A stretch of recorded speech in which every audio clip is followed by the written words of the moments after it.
चलिए मैं सोल्व करता हूँ। तो नाइट्रोजन के लिए आपको बोला गया है, आपको कैलकुलेट करना था लास्ट इलेक्ट्रॉन के लिए इलेक्ट्रॉनिक कॉन्फ़िगरेशन।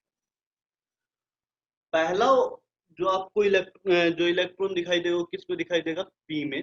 पी में कितने इलेक्ट्रॉन्स हैं? 8 इलेक्ट्रॉन्स हैं।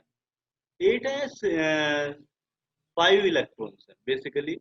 नाइट्रोजन में 2p4, एक और कम कर दीजिए। लास्ट कॉन्फ़िगरेशन क्या आ रहा है? 2p4। तो 4 इलेक्ट्रॉन्स यहाँ पर दिखाई देने चाहिए। लेकिन आप बोलोगे सर ये तो 4 क्या सही बात है, क्योंकि ये तो ऑर्बिट है, ये तो आपका ऑर्बिट है। और यहाँ पर क्या है? ऑर्बिटल। दोनों अलग अलग बातें हैं। आपको काउंट क्या करना है? शेल काउंट करनी है, मतलब ऑर्बिट काउंट करना है। ऑर्बिट नंबर क्या होगा वो काउंट करनी है। एक सेकंड। शेल आपको देखनी है। शेल के अकॉर्डिंग देखना होता था, सेम शेल में कितने इलेक्ट्रॉन्स हैं, पेनल्टीमेट शेल में कितने इलेक्ट्रॉन्स हैं, और उससे प्रीवियस शेल्स में कितने कितने इलेक्ट्रॉन्स हैं। तो यहाँ पर सेम शेल में आपको कितने इलेक्ट्रॉन्स दिखाई देंगे? आप प्रिंसिपल क्वांटम नंबर चेक करेंगे, सेम शेल है कितनी, कौन सी। तो यहाँ पर 2 प्रिंसिपल क्वांटम नंबर में कितने इलेक्ट्रॉन्स दिखाई दे रहे हैं? 6। सो ये जो शेल है बेसिकली आपका थर्ड शेल में नहीं होगा, ये आपका होगा सेकंड शेल के अंदर। इरेजर एंड, ये थोड़ा कंफ्यूजन ध्यान रखना है कि बच्चा क्या करता है, यहीं पे देख के गलती कर देता है कि ये थर्ड शेल लग जाएगी, ये सेकंड शेल है। लेकिन ये सेकंड शेल ही कंटिन्यू कर रहा है, थर्ड शेल नहीं लगी है। इलेक्ट्रॉनिक कॉन्फ़िगरेशन के अकॉर्डिंग ये सेकंड शेल ही चल रहा है। तो यहाँ पर आपके पास 6 इलेक्ट्रॉन्स हैं। और अगर 6 इलेक्ट्रॉन्स हैं तो सेम शेल वाले इलेक्ट्रॉन्स के लिए सिग्मा की वैल्यू कितनी आती है? 0.35 फॉर ईच इलेक्ट्रॉन। और यहां पर टोटल नंबर ऑफ इलेक्ट्रॉन कितने? टोटल 6 इलेक्ट्रॉन्स हैं। And sigma value for penultimate shell, मतलब n-1, जो n-1 आपके पास होता है, n-1 0.85 0.85। So plus 0.85 into 2,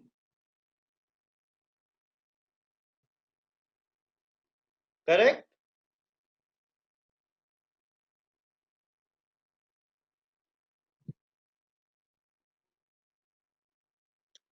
value कितनी आ जाएगी? टोटल सम आप करने जाओ 3.45 आ जाना चाहिए। परफेक्ट है। Z effective is equal to Z minus sigma. Z कितना होगा? आप टोटल पॉजिटिव चार्ज को काउंट कीजिए अंदर। नाइट्रोजन के अंदर कितना पॉजिटिव चार्ज होता है? जितना उसका एटॉमिक नंबर है। सो नाइट्रोजन का एटॉमिक नंबर होता है 7। सो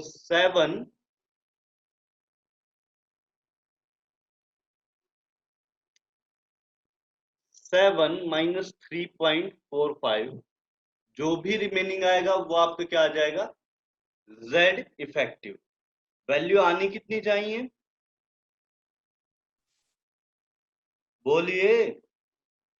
3.55 4.25 नहीं आना चाहिए। सर, 3.55 3.55 ये कहां से आ गया? सर। 7 माइनस 3.45। भाई तुम्हारा मैथमेटिक्स शानदार है। एक बार कर लो, 4.25 आएगा। यहाँ 45 नहीं, 3.75 आएगा। सॉरी, मैंने मिस्टेक कर रखा है शायद। हाँ 3.55, हाँ ठीक है ठीक है ठीक है ठीक है ठीक है, मैंने गलती कर रखी है। मैं 3.7 वहाँ उसको गलत ले रहा हूँ। हाँ ठीक है श्रेया। तो एक डाउट है, हम्म। ये जो ऊपर वाली जो वैल्यू है ये सिग्मा की, हम्म। वो मेरी तो अलग आ रही है, मेरी 3.8 आ रही है। अगर हम 3.5 इंटू 5 लेंगे तब हमारा 3.45 की वैल्यू इक्वल आ रही है। आपने कितना लिया है? इसको आंसर जो है अरे ना, 3.8 आएगी ये, हाँ ठीक है। हाँ ये ठीक है बात आपकी, क्योंकि मैंने कैलकुलेट नहीं किया है, मैं डायरेक्टली लिखने की कोशिश कर रहा हूँ तो गड़बड़ हो सकती है नॉर्मल चीज। ये कितना जा रहा है? 3.8 जा रहा है ना? तो ये z effective is equal to z minus sigma.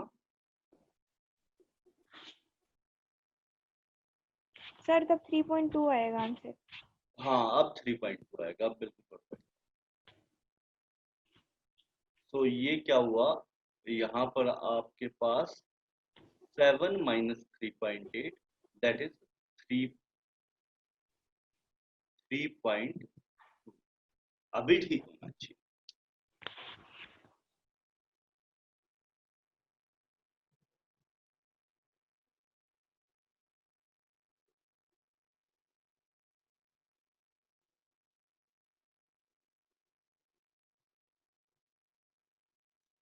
ठीक है, अभी किसी कोई डाउट इस पार्ट में? आयुष को तो डाउट आया होगा।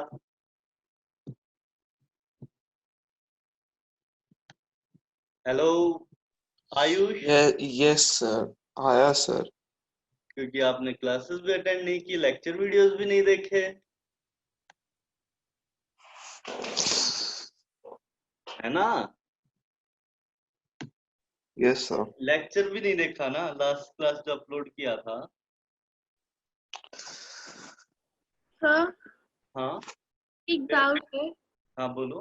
सर मतलब जैसा मैंने जो पढ़ा था ना पहले, जो हमारे जो पहले टीचर थे ना, हाँ आपसे हाँ पहले जो पढ़ाते थे, हाँ मोहन सर, उन्होंने ना हमें ऐसे लिखवाया था, इसी तरह का सिमिलर क्वेश्चन दिया था हमें नोट्स में। हम्म तो उन्होंने क्या कि टोटल इलेक्ट्रॉन्स नहीं काउंट करके उन्होंने सिर्फ 3.5 इंटू 5 प्लस 0.85 इंटू 2 ऐसे करके उन्होंने सॉल्व किया था।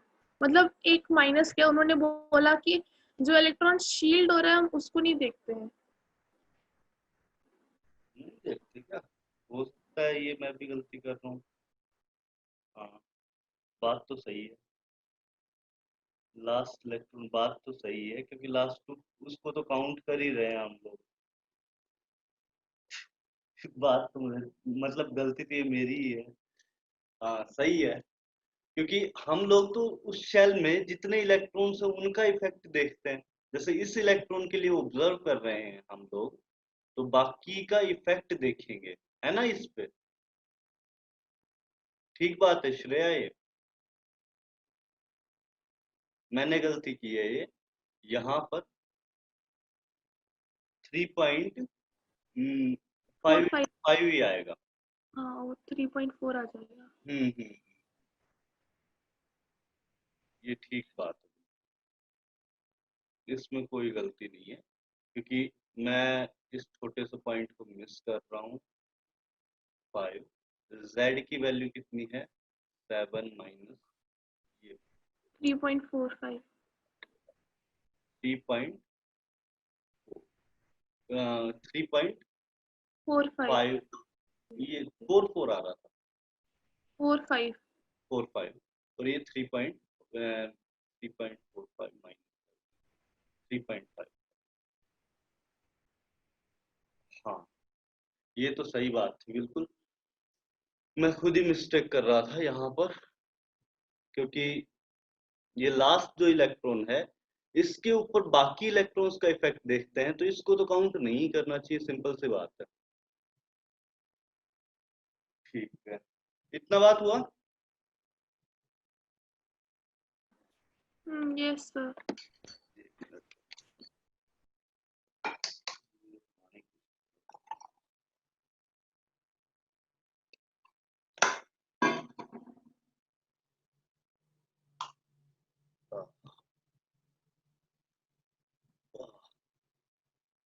हाँ अब आयुष तुम एक बार देख लो क्या हो रहा है। Ayush yes sir. मैं एक बार दोबारा से बता रहा हूँ, देखो आपके पास जो लास्ट इलेक्ट्रॉन्स होते हैं ना सेम शेल के अंदर, और S and P subshell, पर जेड इफेक्टिव और सिग्मा का भी नहीं पता होगा आपको तो। Yes sir. नहीं आयुष, पूरा लेक्चर ही देखना पड़ेगा पहले।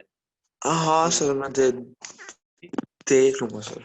ठीक है, मैं आगे कवर करता हूँ, आगे का फिर समझ आ जाएगा। हाँ ये वाला सर। तो पार्ट थोड़ा सा है, लेकिन आगे का फिर समझ आने लगेगा। Okay sir. ओके, सो मैं आपको एक कंपैरिजन दे रहा हूँ। लास्ट क्लास मैंने आपको कुछ चीजें बताई थी। एक तो बताया था covalent radius,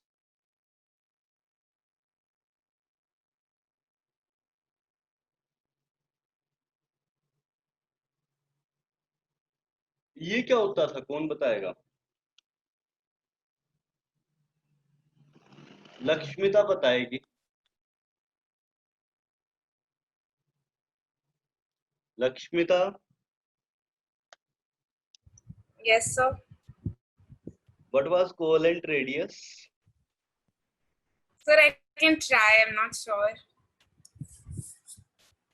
okay, The you distance are not between. Studying. Sir, I wasn't there in the last lecture and I just joined right. Okay, you have not seen. Okay, Sir, the distance between the two nucleus, the electrons that are sharing, the atoms that are sharing, that are in the covalent bonding, and then the distance between the nucleus. या that's correct. Half of the distance.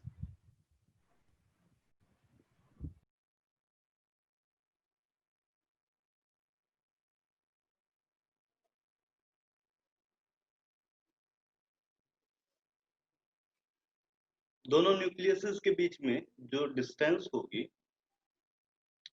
उसका half को हम लोग क्या बोलते हैं? Covalent radius. यहाँ पर अगर d डिस्टेंस है तो d/2 will be known as radius of that atom, whatever that is, A, B, C. Okay, the point is, यहाँ पर क्या होता है कि आप अगर पूरा d काउंट कर लोगे तो क्या होगा, दोनों एटम का एरिया, दोनों एटम का जो रेडियस है वो काउंट हो जाएगा। नेट मिला के, क्योंकि दोनों एटम टच कर रहे हैं, दोनों एटम काउंट हो जाने चाहिए। आपको काउंट क्या करना है? सिर्फ एक एटम काउंट करना है। तो इस वजह से d/2 करना पड़ेगा। Okay, so next, covalent radius मैंने आपको एक साइड बताया था, दूसरे साइड आपको बताया था मैंने क्या?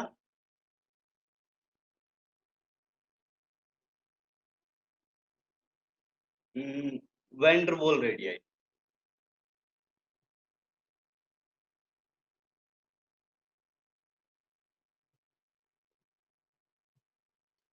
यहां पर मैंने बताया था कि क्लोजेस्ट डिस्टेंस ऑफ अप्रोच बनता है। परफेक्ट। यहां पर क्लोजेस्ट डिस्टेंस ऑफ अप्रोच बनता है, कभी भी एग्जैक्टली टच नहीं करते हैं। अब आप मुझे एक बात बताइए, कभी भी सेम एटम के लिए आपको कोवेलेंट रेडियस और वैन डर वाल रेडियस कंपेयर करना हो तो कौन सा ज्यादा होगा?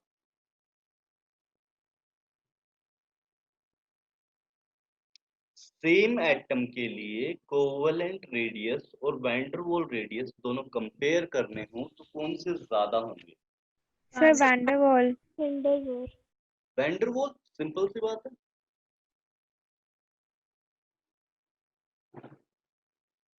मैं यहाँ पर एलिमेंट लिख रहा हूँ, साथ में उनका कोवेलेंट रेडियस और वैन डर वाल रेडियस। देखिए यहाँ एलिमेंट,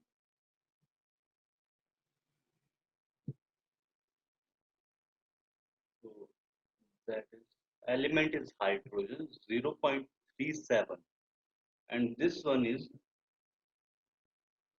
आपको कुछ भी याद नहीं करना है, ध्यान रखना है, ये वाला पार्ट याद मत करने लग जाना। मैं एक आइडिया दे रहा हूँ कैसे होता है। 1.2520।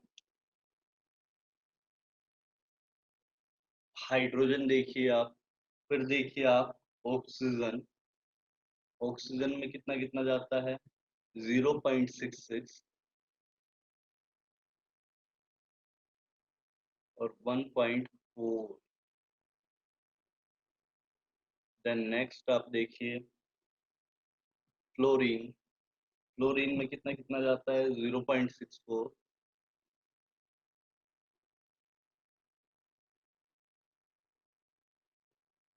और यहाँ पर कितना है 1.35। सल्फर 1.04 1.85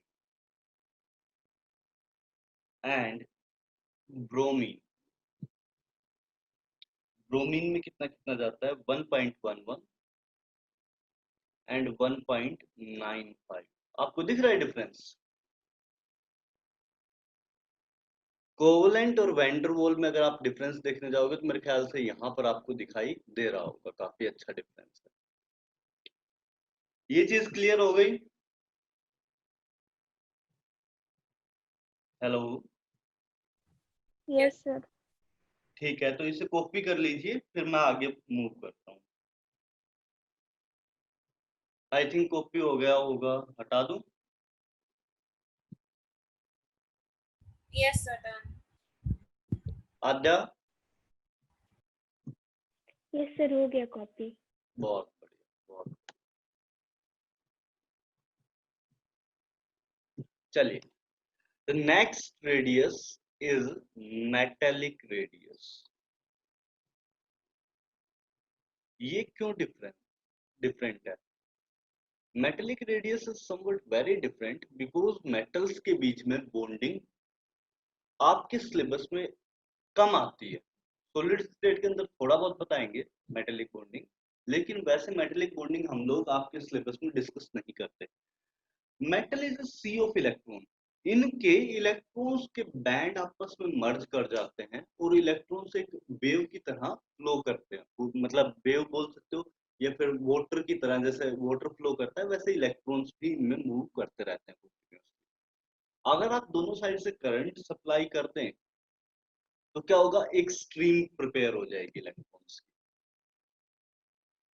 दो साइड से वोल्टेज सप्लाई कर देना तो जो इलेक्ट्रॉन्स की एक स्ट्रीम सी चलने लगेगी।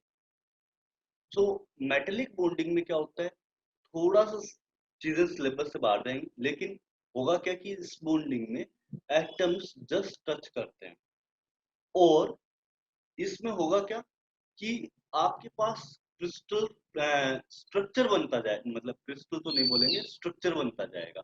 मेटल्स में आपने देखा होगा आपके पास मेटल्स क्या होता है, हमेशा सॉलिड की फॉर्म में आता है यूजुअली, और वो जो स्ट्रक्चर होगा उसके उससे हम लोग निकाल के लेके आएंगे और उस स्ट्रक्चर में बॉन्डिंग कौन सी है, मेटेलिक बॉन्डिंग।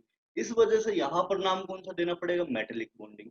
यहाँ पर ना तो कोवलेंट बॉन्डिंग नाम दे सकते, ना आयनिक बॉन्डिंग नाम दे सकते, ना ही वैंडरवॉल बॉन्डिंग नाम दे सकते हैं। यहाँ पर बहुत स्ट्रॉन्ग बॉन्डिंग होती है एज कंपेयर टू वैंडरवॉल, क्योंकि सिंपल वैंडरवॉल बोल देते क्योंकि कोवलेंट और आयनिक तो है नहीं वहां पर, और अगर वैंडरवॉल बोलोगे तो वो बात गलत हो जाएगी। वैंडरवॉल बोलने से बात कैसे गलत हो जाएगी, क्योंकि यहाँ पर तो सॉलिड स्टेट एक्वायर हो पा रही है, सॉलिड स्टेट एक्वायर हो पा रही है, उसका मतलब forces of attraction are very high. Attractive forces काफी ज्यादा हैं, इसका मतलब ये होता है कि वहां पर बॉन्डिंग, जो इंटर एटॉमिक बॉन्डिंग है वो काफी स्ट्रॉन्ग बनी है। और स्ट्रॉन्ग कैसे बन सकती है, थ्रू मेटेलिक बॉन्डिंग। तो यहाँ पर क्या हुआ होता है, मेटेलिक बॉन्डिंग। चलिए देखते हैं मेटेलिक रेडियस कैसे निकालेंगे। मेटल का आपने एक बॉक्स लिया या मेटल का एक टुकड़ा ले लिया, उसमें चेक करेंगे कि जो दो एडजेसेंट एटम्स होंगे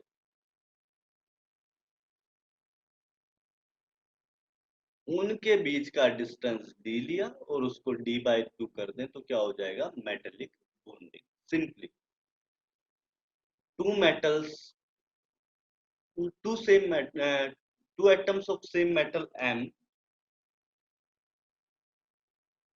और उनके बीच के न्यूक्लियस के बीच का जो डिस्टेंस है d, उसका हाफ कर दें तो वो क्या दे देगा आपको, रेडियस ऑफ एम।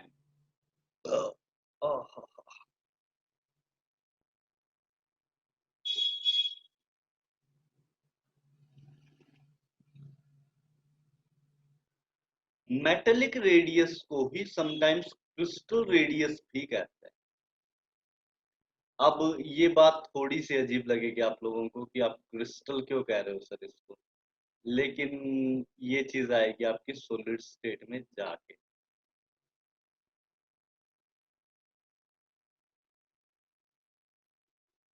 समटाइम्स यहाँ पर आपको एक चीज दिखाई दे रही होगी, मैं जस्ट टच करा रहा हूँ यहाँ पर मैं जस्ट टच करा रहा हूँ, ना कोई ओवरलैपिंग है ना कोई गैप दिखाई दे रहा है। हाँ श्रेया बोलो। तो सर ये सबसे ज्यादा एक्यूरेट है हाँ अगर, नियरली। और अगर फिर हमें जब निकालना ही होता है तो हम टच क्यों करवाते हैं, हम ऐसे इंडिविजुअली क्यों नहीं निकाल लेते, क्योंकि इसमें तो कोई ओवरलैप होता नहीं है।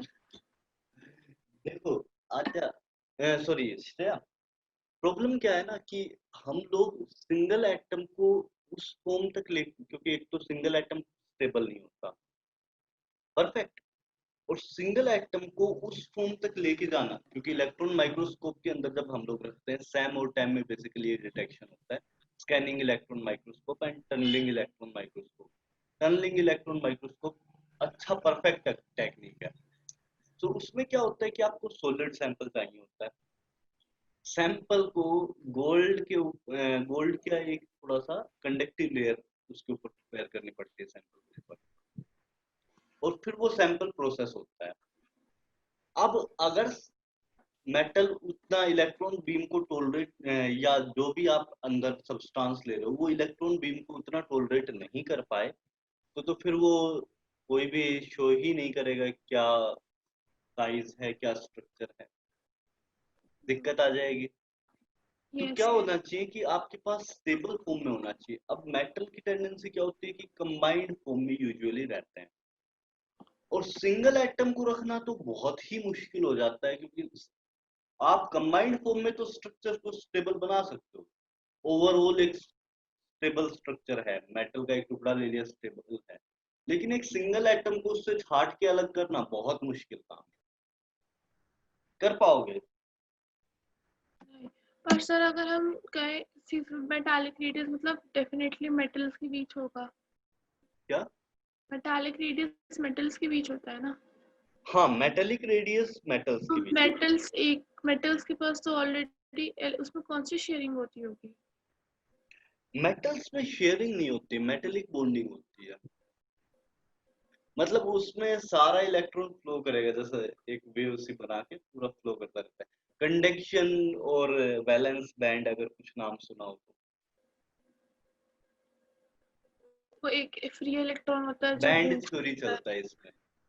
मतलब आपने अगर केमिकल बॉन्डिंग पढ़ा है तो उसमें बैंड थ्योरी तो नहीं आया होगा, है ना, क्योंकि मेटेलिक बॉन्डिंग हम लोग पढ़ाते ही नहीं है, आपके सिलेबस का पार्ट नहीं है, काफी कॉम्प्लेक्स हो जाता है।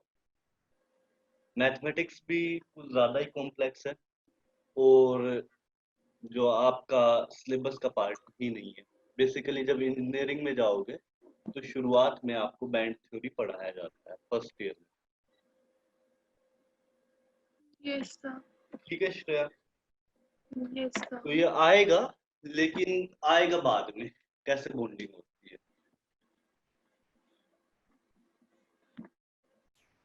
इतना बात आया अभी तक का? Yes sir. तो अभी अगर हम लोग कंपेयर करें radius for same atom in covalent, metallic और वैन डर वाल,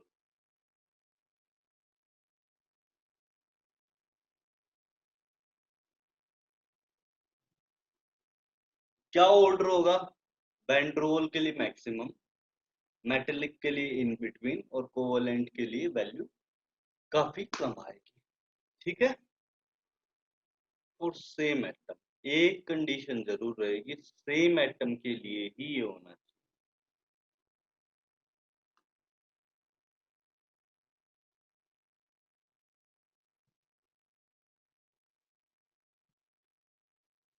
अब मैं आपसे एक चीज पूछता हूँ, ये मैं इसको हटा देता हूँ, फिर उसके बाद मैं आपसे एक चीज पूछता हूँ,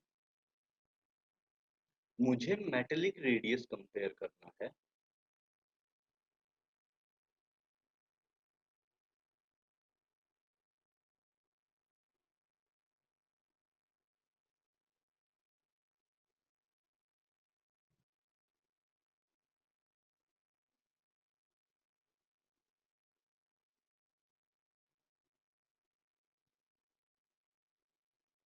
इन सब का तो कैसे कंपेयर करूंगा? मुझे इन सब का मेटेलिक रेडियस बेसिकली कंपेयर करने की कोशिश करनी, या सिंपल वर्ड्स में बोलूं तो इन सब का एटॉमिक रेडियस आप कंपेयर करो। मेटेलिक भी छोड़ो, एटॉमिक रेडियस अगर आपको बोला जाए, सिंपल डायरेक्टली अगर एक एटम लेके कैलकुलेट किया है तो एटॉमिक रेडियस इन सब का कैसे कैसे होगा, कहाँ पे इंक्रीज होना चाहिए, किसका ज्यादा होना चाहिए, किसका कम होना चाहिए, आपको एक आइडिया देना है। कौन बताएगा? बताइए कोई तो। सर जिंक का ज्यादा होगा। जिंक का ज्यादा होगा, बढ़िया। कशिश?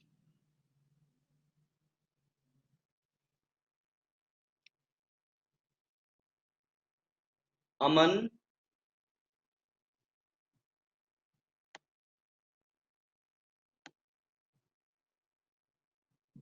आयुष?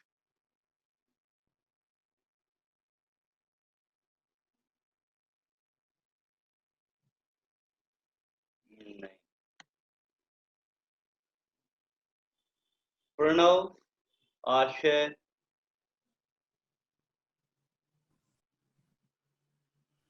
सर आप ही बताइए। किसका ज्यादा होगा? यहाँ पर मेटेलिक रेडियस प्रणव किसका, सॉरी, यहाँ पर एटॉमिक रेडियस किसका ज्यादा होगा? Scandium, titanium, vanadium, chromium, manganese?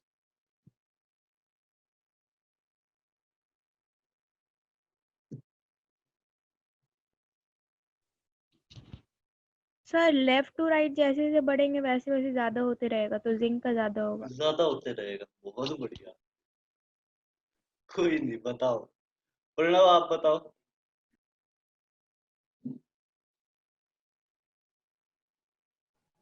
Sir अब हाँ।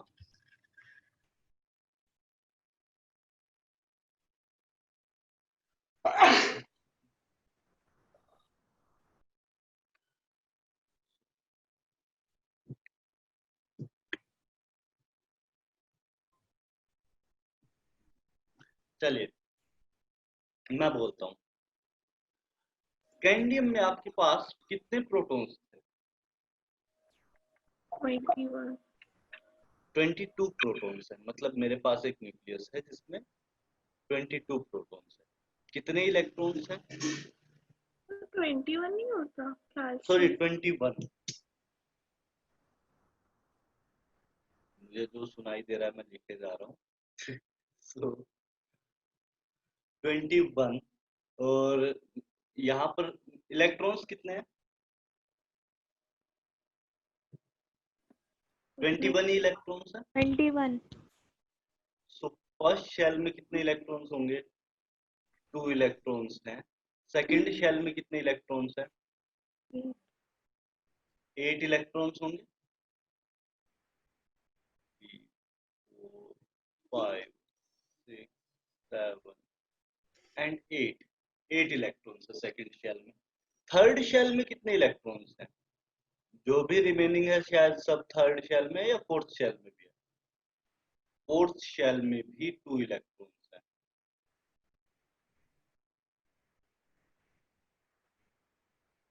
यहाँ 2 इलेक्ट्रॉन्स, तो 10 इलेक्ट्रॉन्स आपकी किस में आने चाहिए? थर्ड शेल के अंदर। 3, 4, 5, 6, 7, 8, 9 एंड 10। अब जैसे ही आप स्कैंडियम से टाइटेनियम की तरफ जाएंगे तो Z की वैल्यू में डायरेक्टली 1 का चेंज आएगा, है ना? Yes, sir. सो 22 प्लस 21 से 22 पे पहुंच जाएगा। और जैसे ही एक का इंक्रीज करेंगे, यहां पर आप देखेंगे कि Z में इंक्रीज आया है। Z वैल्यू जो आपकी ओरिजिनली 21 पे थी, एक Z इफेक्टिव पे वापस आएंगे हम लोग, तो जो Z वैल्यू ओरिजिनली 21 पे थी वो 22 पे चली गई। सिग्मा वैल्यू क्या कोरस्पोंडिंगली इंक्रीज करेगा? क्या 1 से सिग्मा वैल्यू इंक्रीज कर पाएगा?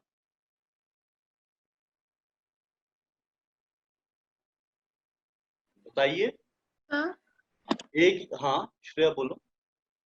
जैसा हमने जो बेसिक पढ़ा था बचपन में हाँ कि इलेक्ट्रॉनिक कॉन्फ़िगरेशन में होता है 2, 8, 18 करके, मतलब 2n स्क्वायर वाला। श्रेया देखो, इसमें 10 कैसे आ गया? कब होता है? जब पहले आप क्या करोगे, 2 8 8 2, फिर उसके बाद 18 तक फिलअप करोगे, है हाँ, ना? Yes sir. तो यहाँ पर क्या किया? तो उस हिसाब से तो 2883 होना चाहिए। अरे रे रे रे, 2882 होते ही फिर से वापस से 18 की तरफ फिलअप नहीं करते हैं पिछली वाली शेल को। फिर अंदर 9 होना चाहिए 10 के बजाय। 9 होना चाहिए, 21 था, हाँ ठीक है 9 कर दो उसको, ये तो बात ठीक है, ये मान सकते हैं। अरे ठीक है, दोबारा दो।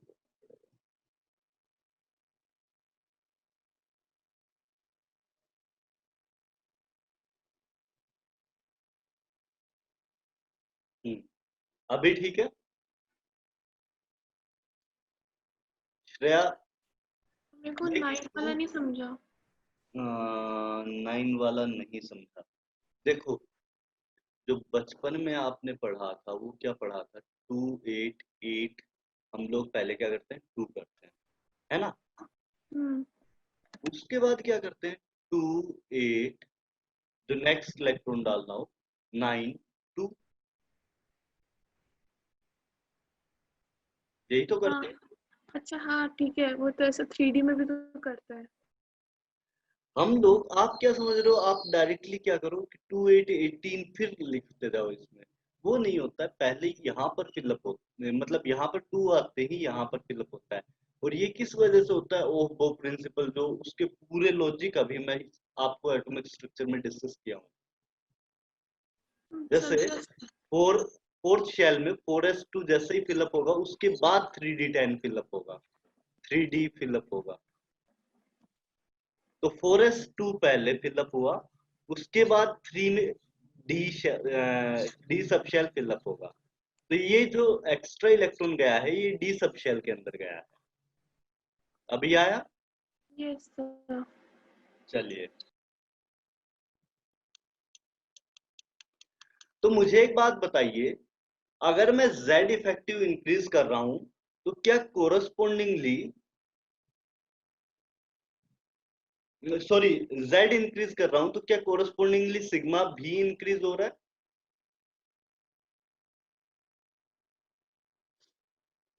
ऑब्वियसली नो,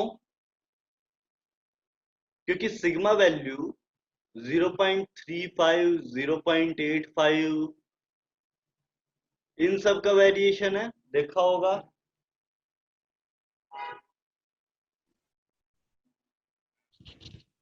सर इंक्रीज कैसे कर सकते हैं? ये सब तो फिक्स है ना सर।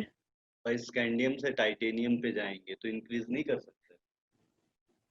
0.35 वाला। ये तो फिक्स है। अरे एक इलेक्ट्रॉन एक्स्ट्रा ऐड करेंगे तो वैल्यू नहीं बढ़ जाएगी सिग्मा की वैल्यू? तो एक इलेक्ट्रॉन का एक्स्ट्रा काउंट नहीं होगा 0.35? और सर 0.3 वाले में थोड़ी ना होता है। क्या? मेरे नोट्स में ऐसा लिखा है कि जैसे आपने लिखाया था ना कि अलग से कि हाँ डी और एफ सब शेल में जो होता है हाँ 0.35 होता है और उसके अंदर के लिए फिर 1 आ जाता है। हाँ बिशप पहुंच रहा है स्कैंडियम, हाँ तो इसमें तो 0.85 नहीं होगा ना, सिर्फ डायरेक्ट 1 आ जाएगा हाँ, ना। मैं एक आइडिया दे रहा हूँ कि ये मतलब कभी भी 1 के एग्जैक्टली इक्वल नहीं हो पाता। कभी भी किसी भी एटम के लिए जब 1 से z की वैल्यू इंक्रीज करें तो सिग्मा कभी 1 से इंक्रीज नहीं होगा। स्कैंडियम तो मैंने सिर्फ एग्जांपल लिया है, कहीं पे भी चेक करोगे तो ये चीज वैलिड होती है। ठीक है श्रेया, स्कैंडियम में तो ठीक है। सिर्फ सिंपली 0.35 है इंक्रीज सिग्मा का। नई बात समझ आया? समझा। देखिए मैं क्या कहने की कोशिश कर रहा हूँ। बाकी लोग एक बार आद्या,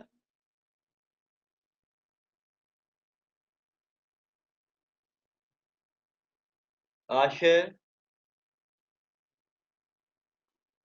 बेसिकली क्या होता है, आपने extra electron D subshell के अंदर ऐड किया और डी इलेक्ट्रॉन के लिए जो सिग्मा वैल्यू है वो कितना होता है 0.35।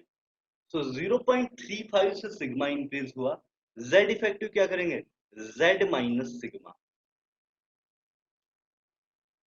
सिग्मा का वैल्यू कितने से इंक्रीज हुआ 0.35 से, जेड का वैल्यू कितने से इंक्रीज हुआ 1 से।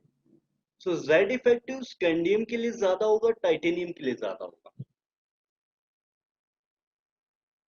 जेड इफेक्टिव स्कैंडियम और टाइटेनियम में से किसके लिए ज्यादा होगा? आर्यन,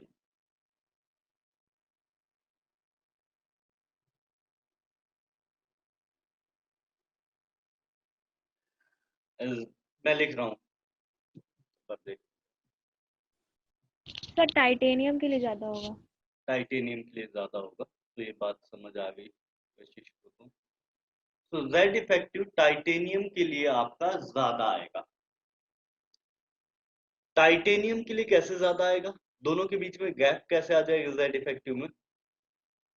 मान लो स्कैंडियम का जो जेड है वो कितना है, कुछ एक्स वैल्यू है, टाइट उसमें कितना +1 कर देंगे क्योंकि 1 से इंक्रीज हुआ। टाइटेनियम के लिए लिखूं तो मैं जेड इफेक्टिव, और स्कैंडियम के सिग्मा में कितने से इंक्रीज होगा, सिग्मा प्लस 0.35।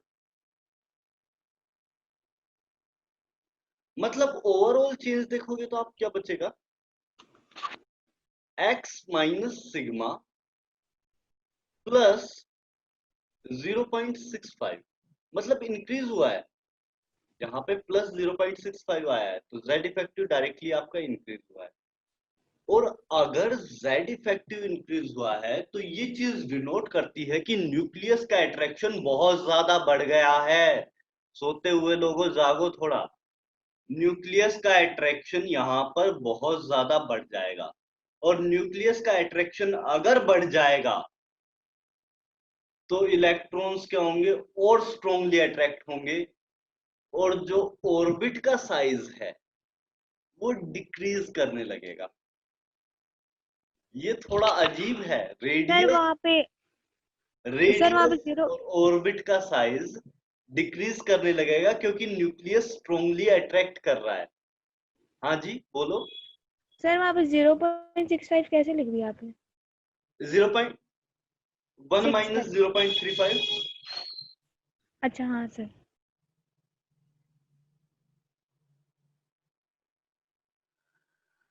सो अगर न्यूक्लियस स्ट्रॉन्गली अट्रैक्ट करेगा इलेक्ट्रॉन को अपनी तरफ तो क्या होगा, इलेक्ट्रॉन अट्रैक्ट होगा और थोड़ा सा न्यूक्लियस की तरफ जाने लगेगा, मतलब न्यूक्लियस के थोड़ा सा नजदीक जाएगा तो उससे क्या होगा, रेडियस डिक्रीज कर जाएगा, हर एक ऑर्बिट श्रिंक करता जाएगा, शेल्स श्रिंक कर जाएंगी, थोड़ी सी अंदर की तरफ चली जाएंगी। होगा ऐसे? तो अगर ऐसे हो रहा है आपका कि न्यूक्लियस की जो शेल्स हैं वो थोड़ा थोड़ा श्रिंक कर रही हैं, तो उसकी वजह से क्या हो, रेडियस पे क्या इफेक्ट पड़ेगा, रेडियस इंक्रीज रेडियस होना कम चाहिए डिक्रीज होगा, होना चाहिए? डिक्रीज होगा। तो रेडियस आपका यहाँ पर रेगुलरली डिक्रीज करने लगेगा। तो सिंपल सी बात सर क्या तो होनी चाहिए? हाँ जी, सर तब जिंक की तरफ जाएंगे तो जिंक तो सबसे छोटा होगा स्कैंडियम से। जिंक तो सबसे छोटा होगा। रेडियस सेल्स का। बताएंगे बताएंगे बताएंगे।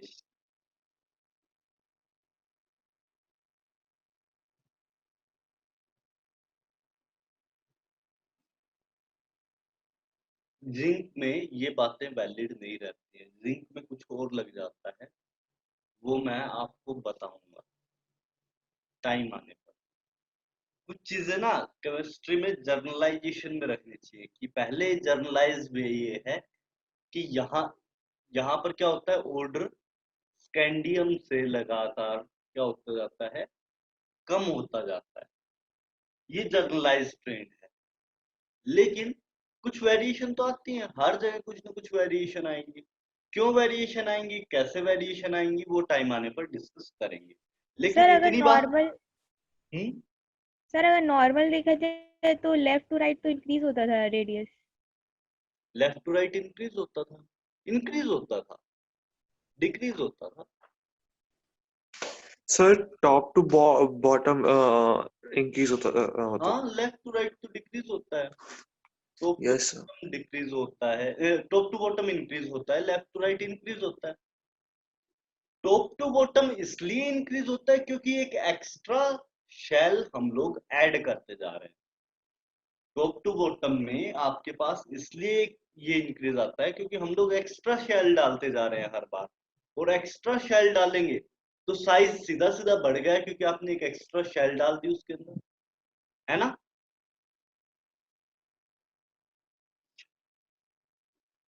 एक एक्स्ट्रा शेल, मान लो आपका एटम एक शेल है तो यहीं तक है, दो शेल आई थोड़ा श्रिंक भी कर जाए तो भी, क्योंकि एक्स्ट्रा शेल आई तो आपके ये वाली शेल एक्स्ट्रा ऐड करनी पड़ेगी, मतलब रेडियस यहाँ तक आ जाएगा। एक और एक्स्ट्रा शेल ऐड करें तो यहाँ तक, और एक और एक्स्ट्रा शेल ऐड करें तो यहाँ तक। सही बात।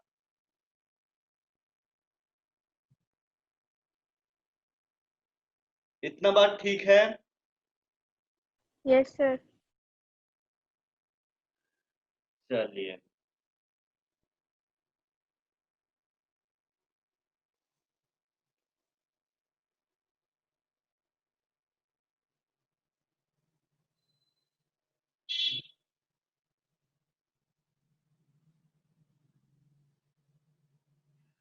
मेमोराइज नहीं करना है, जस्ट समझो इस चीज को, मेमोराइज करके मत बैठना कि सर इसका ये इतना वैल्यू है। समझना जरूरी है, मेमोराइज मत करना। जहां जरूरत होगी टाइम आने पे बता दिया जाएगा, लेकिन मेमोराइज करने की जरूरत नहीं पड़नी चाहिए।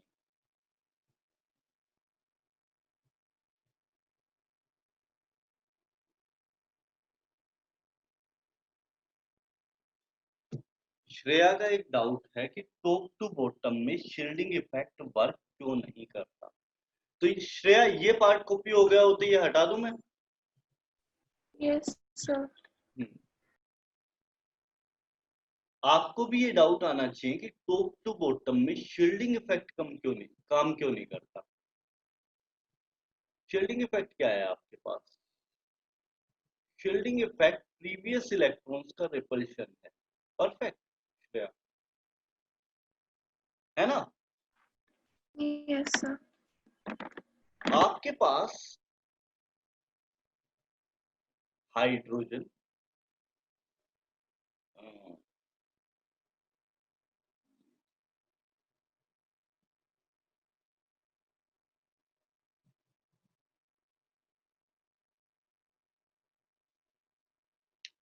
यहां पर देखिए, अगर आप हाइड्रोजन से लिथियम पे मूव करते हो तो बेसिकली चेंज क्या आता है, यहाँ पे कॉन्फ़िगरेशन होगा 1s1, यहाँ होगा 2s1। सिंपली अगर आपको कॉन्फ़िगरेशन याद भी ना हो तो लास्ट इलेक्ट्रॉन में वैसे ही निकाल देता हूँ, ऊपर वाले 2s1, सोडियम कितना 3s1, पोटाशियम कितना 4s1, रुबिडियम कितना 5s1, सीजियम का कितना 6s1। कितना आसान है ना। Yes sir. तो अगर कॉन्फ़िगरेशन ये दिखाई दे रहा है तो श्रेया दिख रहा होगा कि एक एक हम लोग प्रिंसिपल क्वांटम नंबर इंक्रीज करते जा रहे हैं। हाँ मतलब हम लोग एक एक एक्स्ट्रा शेल ऐड किए जा रहे हैं, है ना। Yes sir. अब आपने एक्स्ट्रा शेल जब ऐड की तो शील्डिंग इफेक्ट तो काम करता ही करता है, ऐसा नहीं है कि शील्डिंग इफेक्ट काम नहीं करता। लेकिन जो शील्डिंग इफेक्ट का काम होगा उसकी वजह से जैसे आपके बीच में क्या होंगे, D and F electrons add हो जाएंगे, आएंगे कुछ डी एंड एफ इलेक्ट्रॉन्स। हाँ और अगर डी एंड एफ इलेक्ट्रॉन आए तो उनके लिए वैल्यू शायद थोड़ी कम होती है, तो कुछ ज्यादा ही कम होती है, 0.35 समथिंग समथिंग, है ना। सो उनके लिए वैल्यू काफी ज्यादा कम चली जाती है। डी और एफ शेल बहुत पुअर शील्डिंग इफेक्ट लगाते हैं। इस चीज को मैं एक और वे से समझाता हूँ, देखिए मेरा एक पक्का तरीका है, इसको रहने देते हैं, मैं इसको हटा देता हूँ, इरेजर। शील्डिंग इफेक्ट को यहाँ पर ऐसे भी समझिए, मेरे को ये फोर्ट डिफेंड करना है, ये किला बना रखा है मैंने, इसको डिफेंड करना है, ये फोर्ट है, तो इसके अराउंड मैंने पूरी आर्मी यहां पर लगा दी। आर्मी में है 500 सैनिक, 500 आपके पास मैन है जो इस फोर्ट को डिफेंड कर रहे हैं बहुत क्लोजली आके। ओके, टास्क क्या है कि कोई भी बंदा अंदर नहीं जाना चाहिए, कोई भी इंसान अंदर नहीं जा पाए, बस ये टास्क दे रखा है। 500 मैंने आर्मी लगा दी। नेक्स्ट आपने क्या किया, पूरे स्टेट की बाउंड्री पे, पूरा एक बड़ा सा स्टेट है ये, उसका ये फोर्ट था, उस स्टेट की बाउंड्री पे आपने 5000 पर्सन लगाए,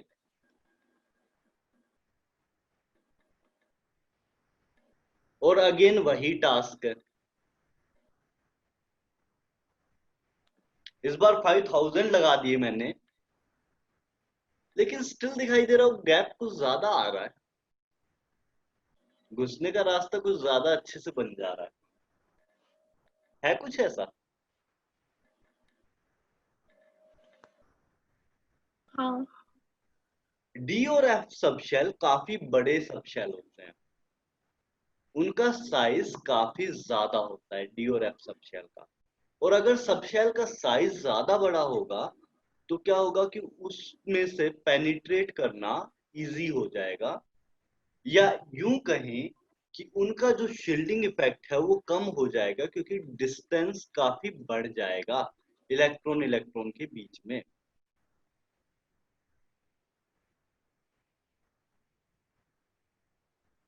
perfect. Yes sir. So D and F subshell का शील्डिंग इफेक्ट कम होता है। सो अगर डी एंड एफ सबशेल का शील्डिंग इफेक्ट कम होगा तो जो टॉप टू बॉटम जाने में शील्डिंग इफेक्ट को आप काउंट करते हो वो डी एंड एफ सबशेल की वजह से कुछ केसेस में कम आएगा, जैसे रुबिडियम और सीजियम में आपके पास चेंज जो होगा एटॉमिक रेडियाई का वो कम आता है, बिकॉज शील्डिंग इफेक्ट यहाँ पर डी एंड एफ सबशेल का पुअर है। देखना और आगे आएगा वापस से। आपको कोई डाउट था? यही था। हाँ मन बोल। सर फिर से सर ये नहीं समझ में आया सर, आप जो शील्डिंग इफेक्ट समझा रहे थे। मैं ये समझा रहा था कि मैं एक फोर्ट को डिफेंड कर रहा हूँ, छोटा सा किला ले लिया, या यूं समझो कि मुझे एक रानी को डिफेंड करना है, ये एक रानी है, इसको डिफेंड करना है, इसको किसी आदमी को टच नहीं करना चाहिए, तो मैं इसके अराउंड सैनिक खड़ा कर देता हूँ। बहुत नजदीक में 4 सैनिक से भी शायद काम चल जाए, है ना? वो भी हाँ एक आदमी को नहीं आने देंगे, इसको सराउंड करके रख सकते हैं। और बहुत दूर अगर आप डिफेंड कर रहे हो तो क्या होगा, आप 50 सैनिक भी खड़ा कर दो दूर दूर, मतलब काफी डिस्टेंस पे, तो भी कुछ ना कुछ गैप्स बच जाएंगे, हाँ है ना? हाँ तो सर। अमन, बस यही बात मैं कहने की कोशिश कर रहा था यहाँ पर कि आपके पास डी एंड एफ सबशेल काफी बड़े सबशेल होते हैं, दो नंबर ऑफ इलेक्ट्रॉन्स वहां पे ज्यादा होगा, लेकिन उनके बीच में डिस्टेंस काफी ज्यादा होता है, तो इस वजह से वो एक दूसरे को थोड़ा कम रिपेल करते हैं। आ गया? हाँ सर। ठीक है, चलिए, अगर ये बात आपको समझ आ गई हो तो मैं नेक्स्ट बात पे मूव करता हूँ।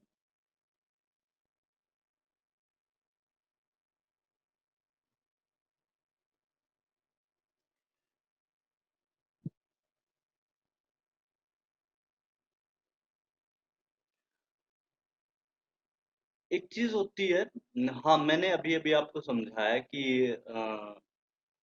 जेड इफेक्टिव की वैल्यू इंक्रीज होती है, ठीक है। एक वर्ड आता है कॉन्ट्रैक्शन ऑफ डी सबशेल या डी ऑर्बिटल।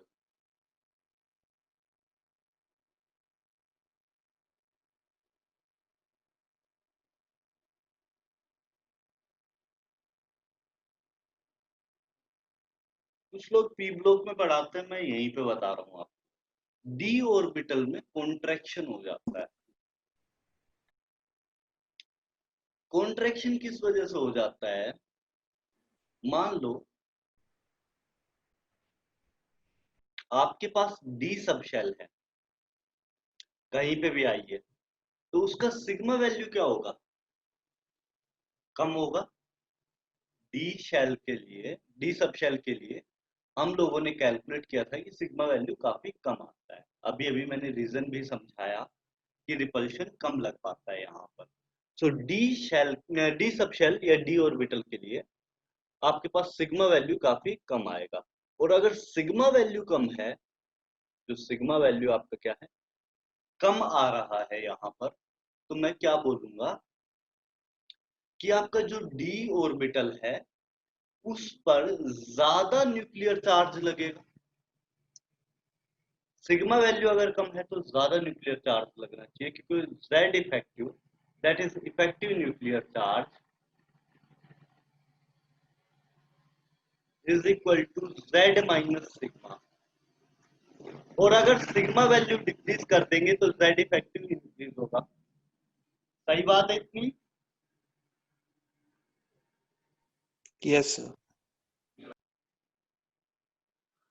सो अगर जेड इफेक्टिव इंक्रीज होगा, न्यूक्लियस का चार्ज इंक्रीज होगा, तो शेल को सब शेल को कॉन्ट्रैक्ट कर जाना चाहिए। कॉन्ट्रैक्ट मतलब छोटा हो जाना चाहिए। Yes sir.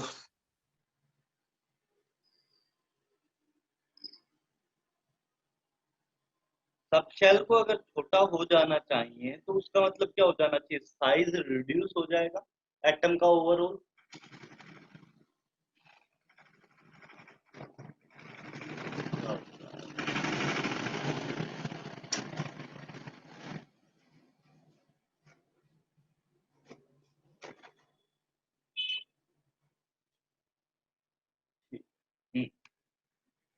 चलिए, तो साइज रिड्यूस हो जाना चाहिए, और अगर साइज रिड्यूस हो जाएगा तो क्या होगा, आपके पास नॉर्मल से एबनॉर्मल की तरफ हम लोग चलने लगेंगे कि आपका कुछ आना चाहिए था लेकिन वैसा नहीं आ रहा है, कुछ अलग आ रहा है। परफेक्ट, जैसा आना चाहिए था वैसा नहीं आ पाएगा। इसकी वजह से होता क्या है, कॉन्ट्रैक्शन ऑफ डी ऑर्बिटल पहले डेफिनेशन लिखवा दूं। Yes, sir. Okay, due to, एक बार लिख लीजिए definition. Due to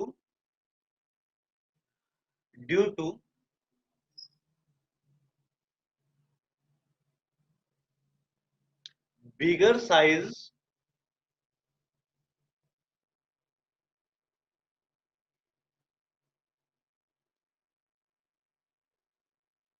size of d subshell or d orbital, due to bigger size of d subshell,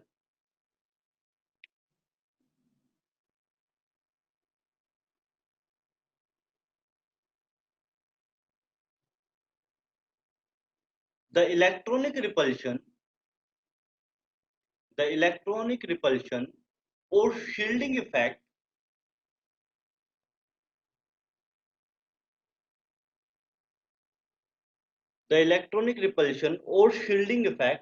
of d subshell is quite less. The electronic repulsion or shielding effect of d subshell is quite less.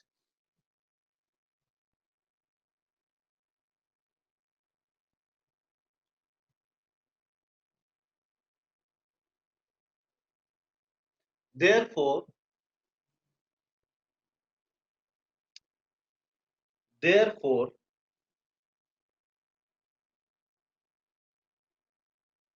after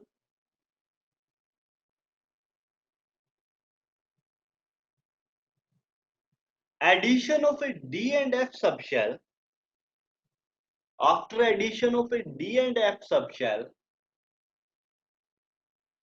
an atom should feel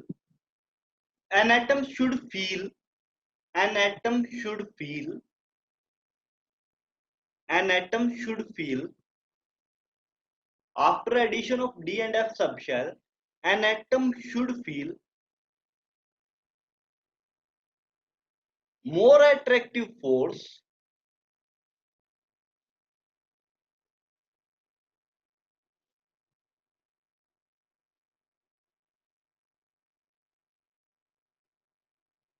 इसको एक छोटा सा modification देना, an electron should feel, थोड़ा सा change कर देना, atom लिख दिया मैंने, an electron should feel more attractive force of nucleus,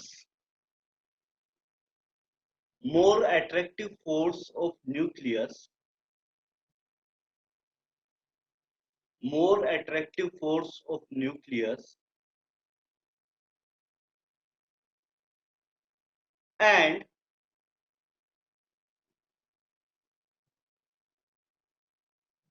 will move towards the nucleus to some extent.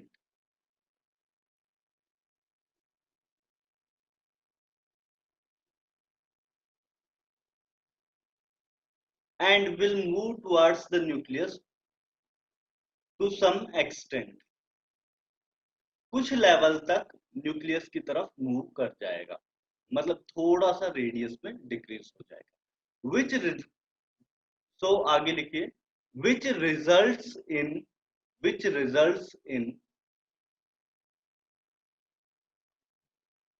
decrease of radius, which results in decrease in radius, which results in decrease in radius, which results in decrease in radius, which results in decrease in radius.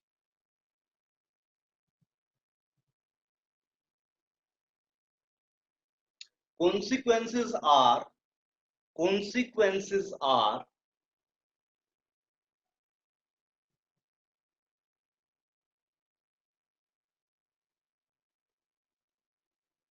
consequences are the 4D and 5D atoms will have nearly same size. Consequences are 4D and 5D atoms will have nearly same size.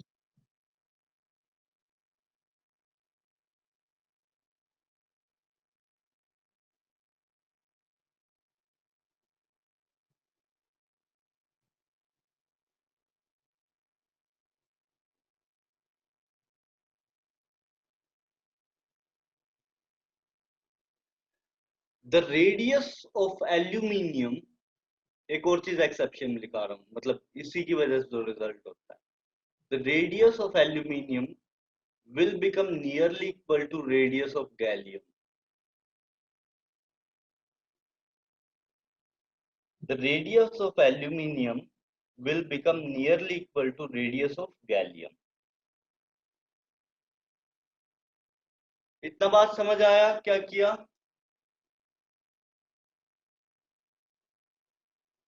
कोई तो response दो। Yes sir, आ गया इतना। आजा, आज तो पूरे दिन चुप थी, क्या बात हुआ? सही है। क्या? हाँ सर। तबीयत खराब है? हाँ थोड़ा। ओहो, तुम्हारा भी? हाँ सर, हाँ श्रेया बोलो। आपने लिखवाया है कि कॉन्सिक्वेंस है कि 4D और 5D का साइज सेम होगा। नियरली सेम हो जाता है 4D और 5D पीरियोडिक टेबल के अंदर। एल्यूमिनियम में तो डी ऑर्बिटल आता ही नहीं है। नहीं, हाँ देखो, डी ऑर्बिटल गैलियम में आया ना, तो वहां पे क्या हुआ, कॉन्ट्रैक्शन हो गया, तो डिक्रीज करके साइज किसके बराबर पहुंच गया?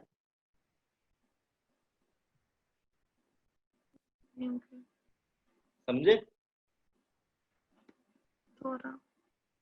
थोड़ा। चलो कोई नहीं, फिर दोबारा देखेंगे। देखो यहाँ पर क्या हुआ, गैलियम में आपने एल्यूमिनियम और गैलियम एक ही ग्रुप में लाई करते हैं। यस सर, 33 ऐसे तो यहाँ पर कितना होगा, 2p1 3p1 4p1, मतलब यहाँ पर डी सबशेल आ गई है, 3D सबशेल। परफेक्ट। तो यहाँ पर आप देखोगे कि जो Z में इंक्रीज तो काफी अच्छा हुआ है, लेकिन सिग्मा में इंक्रीज नहीं हुआ। तो उसकी वजह से क्या हुआ कि साइज बढ़ा, एक बार शेल, एक नई शेल ऐड की आपने, साइज बढ़ा, लेकिन साथ साथ कॉन्ट्रैक्शन भी बहुत अच्छा खासा हो गया, तो वापस से ओवरऑल एटम का साइज उसी लेवल पे पहुंच गया। नई शेल ऐड करने की वजह से साइज बढ़ा और कॉन्ट्रैक्शन की वजह से साइज डिक्रीज हुआ, और दोनों मिला जुला के उसी लेवल पे पहुंच गए जो एल्यूमिनियम का साइज था। ये पॉइंट है श्रेया। आया? हाँ।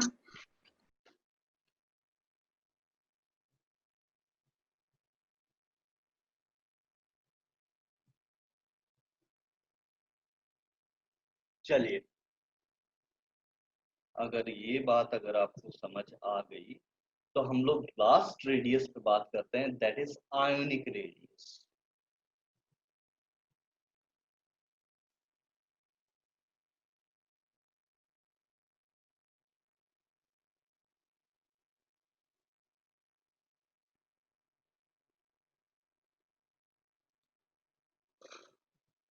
Ionic compounds usually form lattice.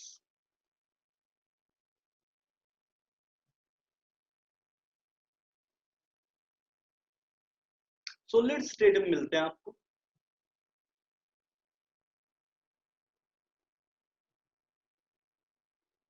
Okay, और सॉलिड स्टेट में हम लोग एग्जैक्ट स्ट्रक्चर निकाल सकते हैं आयनिक कंपाउंड्स का, कि कौन एटम कहाँ लाई कर रहा है,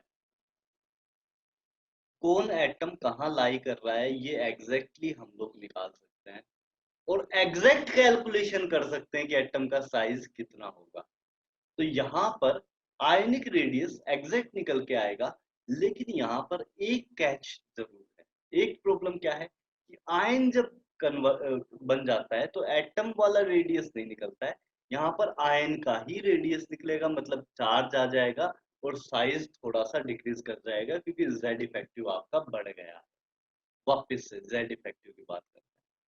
जब आप साइज इंक्रीज करेंगे ना तो क्या जब आप चार्ज लाएंगे, कोई भी एक चार्ज पॉजिटिव या नेगेटिव, तो अगर पॉजिटिव चार्ज आया तो उसका मतलब आपने 2 इलेक्ट्रॉन्स रिमूव कर दिए। 2 इलेक्ट्रॉन रिमूव किए मतलब सिग्मा वैल्यू तो डिक्रीज किया लेकिन जेड वैल्यू डिक्रीज नहीं किया। सो ओवरऑल अट्रैक्शन बढ़ जाएगा, और अगर अट्रैक्शन बढ़ जाएगा ओवरऑल तो साइज थोड़ा सा डिक्रीज कर जाता है। आयनिक रेडिएशन यूजुअली इस वजह से हम लोग एटॉमिक रेडियस कैटेगरी में कंसिडर नहीं करते। वहां पर तीनों का ही कंपैरिजन किया था, metallic, covalent and van der Waals. Ionic को अलग से डिस्कस इस वजह से किया है क्योंकि ये सिर्फ आयंस के लिए वैलिड है, यहाँ पर वेरिएशन अलग तरह से आती है। यहाँ पर क्या होगा, जब आप एक चार्ज लाओगे तो आपके ऊपर साथ क्या होगा कि आइदर साइज इंक्रीज कर जाएगा या डिक्रीज कर जाएगा। क्योंकि अगर पॉजिटिव चार्ज आया किसी भी चीज पे, जैसे सोडियम पे पॉजिटिव चार्ज आ जाता है तो इसमें से एक इलेक्ट्रॉन निकल के चला गया, तो ओवरऑल Z तो जो न्यूक्लियस का चार्ज है वो तो सेम रहेगा लेकिन सिग्मा डिक्रीज कर जाएगा क्योंकि एक इलेक्ट्रॉन आपने रिमूव कर दिया है।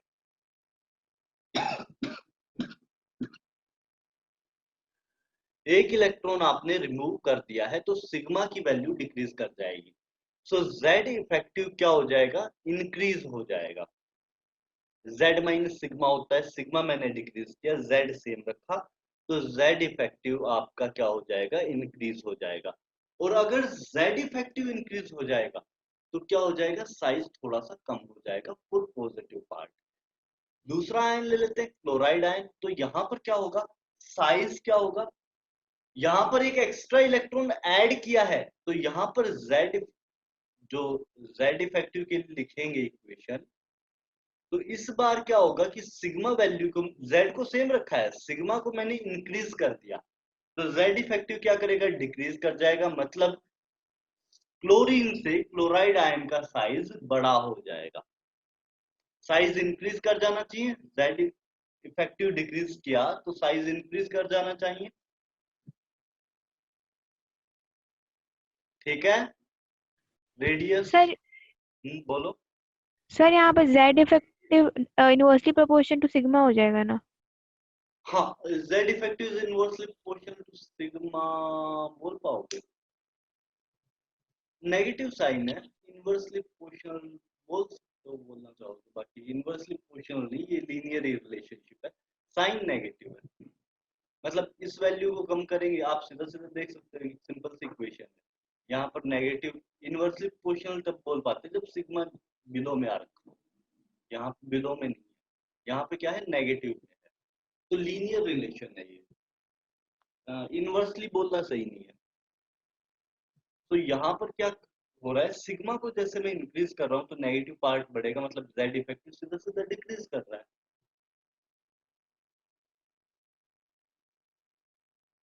इतना बात, ये बात समझ में आया कि क्लोराइड का साइज बढ़ जाना चाहिए क्योंकि Z इफेक्टिव डिक्रीज कर गया, मतलब न्यूक्लियस का अट्रैक्शन कम हो गया है इलेक्ट्रॉन्स के ऊपर, और न्यूक्लियस का अट्रैक्शन अगर इलेक्ट्रॉन्स पे कम हो गया तो इलेक्ट्रॉन्स थोड़ा सा खुल के रहेंगे।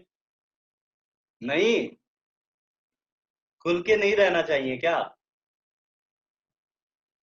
गलत बोल रहा हूं क्या मैं कुछ? अरे कोई तो कुछ बोलो, आद्या, हाँ नहीं समझ आ रहा? हाँ हाँ सर आ रहा है, मतलब खुल के रहना चाहिए। ठीक है, सो क्लोराइड का साइज बढ़ जाता है, सोडियम का साइज डिक्रीज कर जाता है। क्लोरीन से क्लोराइड में Cl माइनस पे जाने पे बढ़ जाएगा साइज, जबकि सोडियम में Na से Na प्लस में जाने में साइज डिक्रीज कर जाएगा।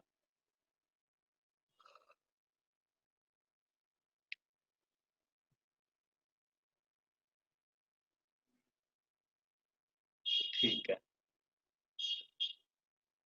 तो मैं यहाँ पर एक स्टेटमेंट लिख रहा हूँ, इस चीज को थोड़ा कंक्लूड करने के लिए आयनिक रेडियस वाले पार्ट को। ठीक है क्या स्टेटमेंट? कैटायन का मतलब होता है positive charged ions, positively charge, और एनायन का मतलब होता है नेगेटिवली चार्ज। इतना पता भी होगा।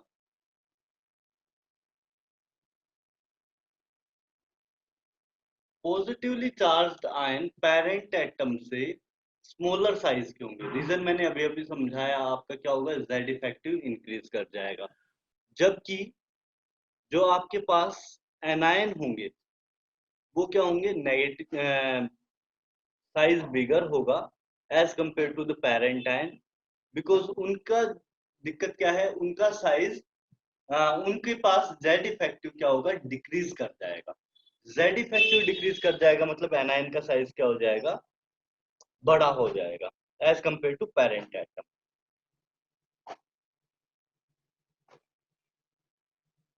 सर जब तक ये सब हम लोग नहीं पढ़े थे तब तक तो बोलते थे जितना ज्यादा एटॉमिक नंबर होगा आद्या थोड़ा सा उतना माइक ज्यादा बड़ा। क्लोज ला के बोलो। हेलो। हाँ हाँ, पहले जब तक हम लोग ये जेड इफेक्टिव सब नहीं पढ़े थे हाँ तब तो फिर बोलते थे कि जितना ज्यादा एटॉमिक नंबर होगा उतना ज्यादा बड़ा उसका रेडियस होगा, पर फिर इसमें तो हम लोग ऐसा कर ही हाँ, नहीं पर रहे वो हैं। गलत है ना आद्या, हर जगह वैलिड नहीं होता है। वो तो बचपन में पढ़ा था, बचपन वाली चीजें सर काम लेकिन नहीं लॉजिक करती भी है। तो यही है कि जितना ज्यादा उसका इलेक्ट्रॉन होगा उतना ज्यादा उसका ऑर्बिट बड़ा होगा, तो रेडियस उस हिसाब से तो बड़ा नहीं होना नहीं चाहिए नहीं ना। नहीं, क्योंकि सेम ऑर्बिट में है तो फिर कहाँ से ऑर्बिट बड़ा हुआ। इलेक्ट्रॉन तो एक ऑर्बिट में 18 तक आ सकते हो, उससे ऊपर भी जा सकते हैं, 32 भी चले जाते हैं। हाँ, अगर दो एलिमेंट्स में देखे तो। हाँ, सेम एलिमेंट में अगर आप देखने जाओगे तो भी आपके पास क्या हो सकता है, जैसे सोडियम से सोडियम प्लस में जाएं तो एक इलेक्ट्रॉन जब निकालते हैं तो बेसिकली एक शेल ही डायरेक्टली कम हो जाता है।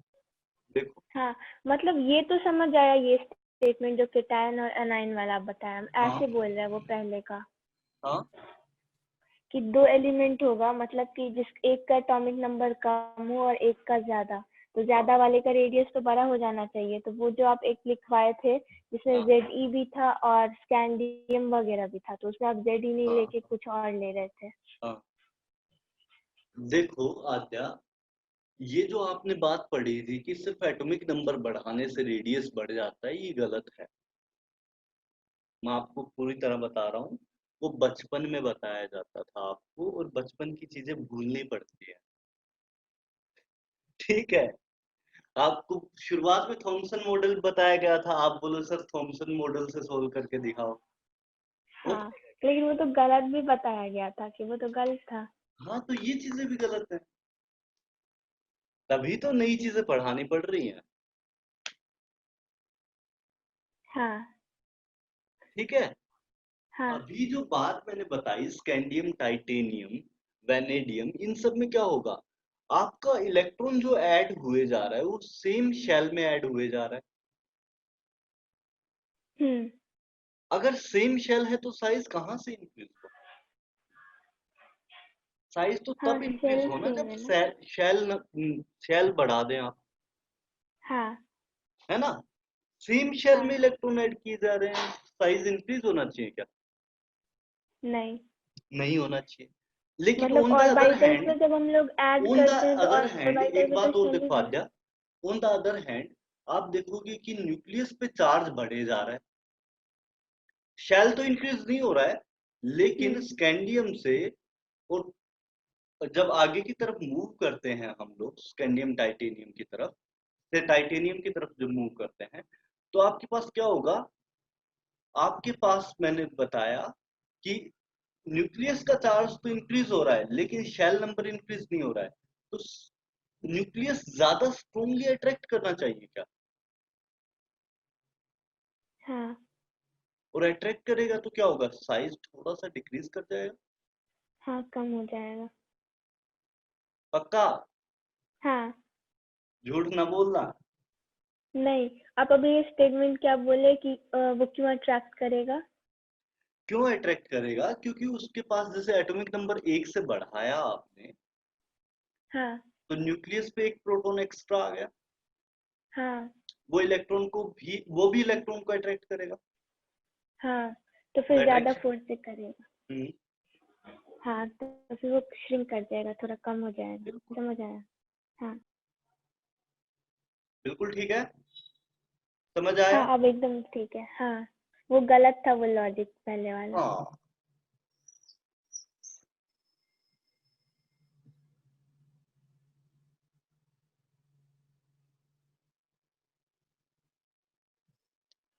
मैं आपको एक चीज और लिख के दे रहा हूं, आपको इन सब के बीच में कंपेयर करके देखना है। बताइए,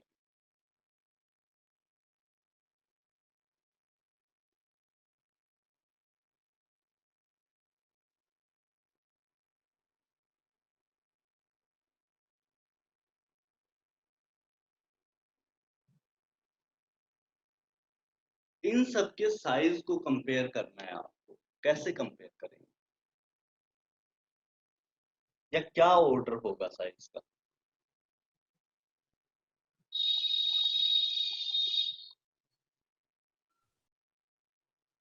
सर पहले Na आएगा, उसके बाद Mg।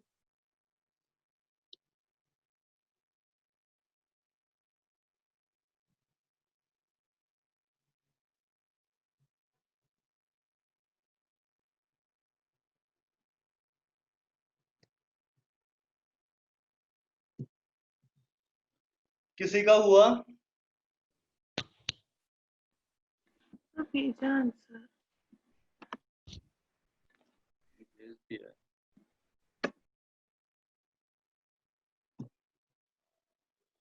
ठीक है, स्टे आपका तो ठीक है।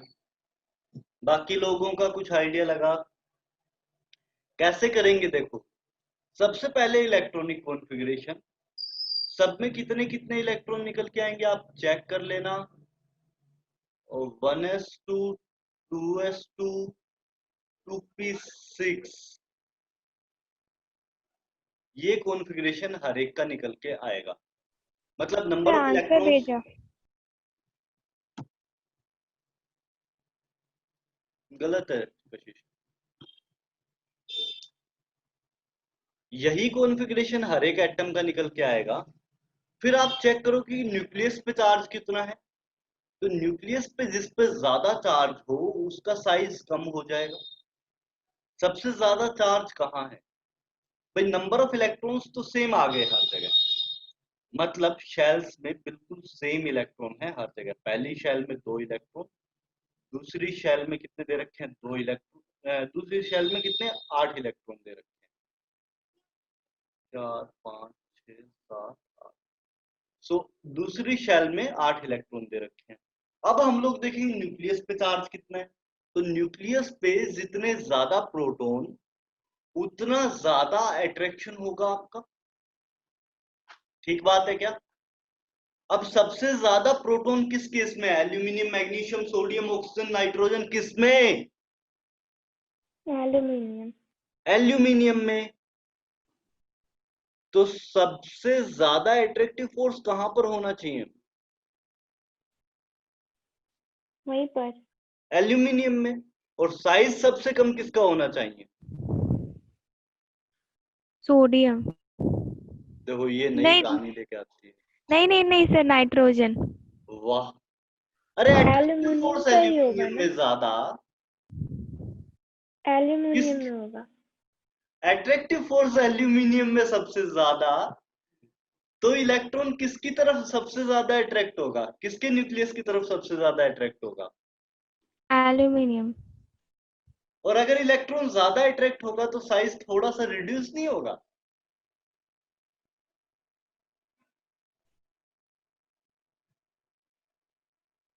साइज रिड्यूस हो जाएगा क्योंकि अट्रैक्टिव फोर्स आपका ज्यादा है इन केस ऑफ एल्यूमिनियम। फिर उसके बाद देखोगे इसी वे में मैग्नीशियम, फिर सोडियम, फिर ऑक्सीजन, फिर नाइट्रोजन। सबसे ज्यादा चार्ज किस पे था? एल्यूमिनियम पे, फिर मैग्नीशियम पे, फिर सोडियम पे, फिर ऑक्सीजन पे। क्योंकि ऑक्सीजन पे आप देखने जाओगे तो number of protons as compare to nitrogen ज्यादा होते हैं। यहाँ पे चार्ज से नहीं देख पाओगे, यहाँ पर नंबर ऑफ प्रोटॉन्स से देखना पड़ेगा। ऑक्सीजन, बेसिकली चार्ज भी यहाँ पर नंबर ऑफ प्रोटॉन्स ही देख रहे थे हम लोग, किस पे ज्यादा है। तो यहाँ पर नंबर ऑफ प्रोटॉन सबसे ज्यादा थे, फिर उसके बाद यहाँ फिर यहाँ, फिर यहाँ, फिर नाइट्रोजन पे। तो ऑर्डर क्या होगा एटॉमिक रेडियाई का? यही ऑर्डर होगा एल्यूमिनियम 3+ का। लो सॉरी, ऑर्डर करने में ये Z इफेक्टिव का ऑर्डर हो गया टाइप ऑफ। मुझे थोड़ा सा किसका लिखना है, एटॉमिक रेडियाई का। तो रेडियाई सबसे ज्यादा किसका होगा आपका? M3-, मतलब मिनिमम रेडियाई किसके लिए है? एल्यूमिनियम 3+ के लिए, क्योंकि यहाँ अट्रैक्टिव फोर्सेस सबसे ज्यादा है। अट्रैक्टिव फोर्सेस सबसे ज्यादा, साइज सबसे कम, मतलब मिनिमम रेडियाई किसका हो गया? एल्यूमिनियम 3+ का। परफेक्ट। अरे कोई डाउट है तो बताओ जल्दी से। आशय, आर्यन, परम, प्रणव, कहाँ क्या कर रहे हो? नहीं, अब डाउट सारा क्लियर होगा। हाँ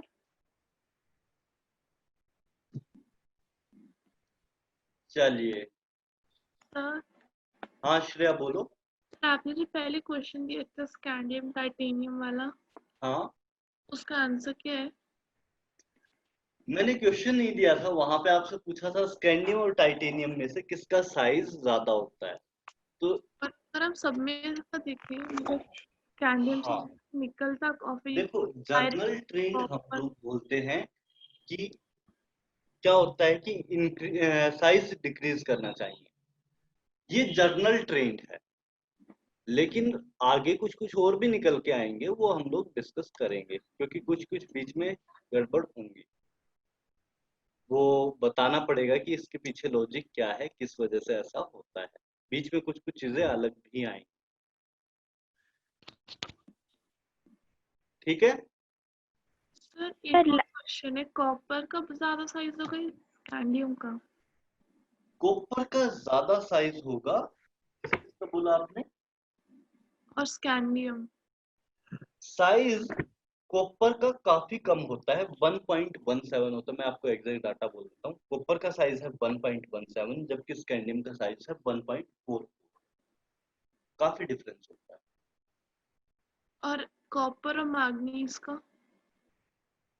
कॉपर और मैग्नीज, लीजिए कॉपर और मैग्नीज का भी डिस्कस करते हैं। दोनों बराबर है 1.17 1.17, लेकिन लॉजिक है इसके पीछे आएगा। Okay sir. ठीक है सर, श्रेया?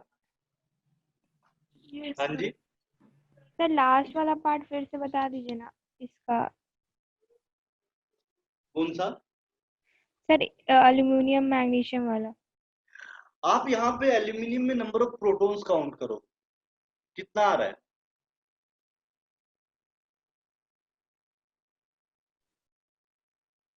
कितना प्रोटॉन्स होता है एल्यूमिनियम में कशिश? सर जितना एटॉमिक नंबर हो। हाँ, कितना होता है?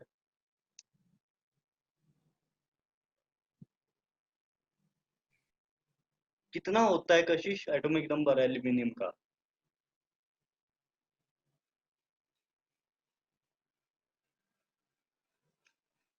सर 13। 13। सो 13 प्रोटॉन्स यहाँ हैं, यहाँ 12 प्रोटॉन्स हैं, यहाँ 11 प्रोटॉन्स हैं, यहाँ कितने हैं? सर 8। कितना हुआ? 10 प्रोटॉन्स हैं। 8 सर वहाँ प्रोटॉन्स 8 हैं, होगा ना? 8 प्रोटॉन्स हैं। और यहाँ कितने हैं? 7। 7। ठीक है, इतना तो क्लिक करता है। चलिए, 13 12 11 8 7। अब एक बात बताओ, O2- में इलेक्ट्रॉन्स कितने थे? 10 ही थे, 10 इलेक्ट्रॉन्स थे। यहाँ भी 10 इलेक्ट्रॉन्स है, काउंट कर लो। 8+2, क्योंकि 2 इलेक्ट्रॉन एक्स्ट्रा है। यहाँ पे 10 इलेक्ट्रॉन्स, यहाँ भी 10 इलेक्ट्रॉन्स, और यहाँ भी 10 इलेक्ट्रॉन्स। परफेक्ट। मतलब यस सिग्मा सर। वैल्यू में जब मैं सिग्मा कैलकुलेशन करता हूँ, तो कहीं पे Z का एक फर्क पड़ता है। न्यूक्लियर चार्ज का तो फर्क नहीं पड़ता, नंबर ऑफ प्रोटॉन्स का तो फर्क नहीं पड़ता। फर्क किसका पड़ता है? नंबर ऑफ इलेक्ट्रॉन्स का। वो हर जगह सेम है। मतलब Z इफेक्टिव की कैलकुलेशन में सिग्मा वैल्यू हर जगह सेम है। ठीक है क्या? Z effective is equal to Z minus sigma. Sigma value हर जगह सेम है, सिर्फ Z वैल्यू से आप चेक करो किसका Z इफेक्टिव ज्यादा, किसका Z इफेक्टिव कम। इफेक्टिव न्यूक्लियर चार्ज, जो न्यूक्लियस का ओवरऑल अट्रैक्शन है, वो किसका ज्यादा है किसका कम है, वो डायरेक्टली आप सिर्फ Z वैल्यू से चेक कर सकते हो यहाँ पर। ठीक है कशिश? कशिश, यस सर। ये Z वैल्यू पता है या नहीं पता क्या होती है?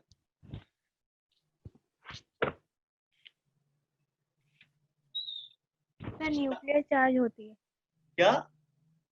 सर न्यूक्लियर चार्ज होती है जेड वैल्यू। हाँ तो न्यूक्लियर चार्ज हाँ बोल सकते हो। ये सिंपली एटॉमिक नंबर जो दे रखा है वही नंबर ऑफ प्रोटॉन्स होगा, वही न्यूक्लियर चार्ज होगा। तो एटॉमिक नंबर सीधा सीधा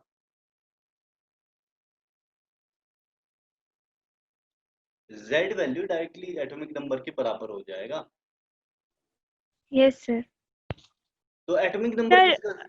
हाँ सर तीनों का एटॉमिक नंबर तो सेम आ रहा है सर, 10 10 10। एटॉमिक नंबर कैसे सेम होगा?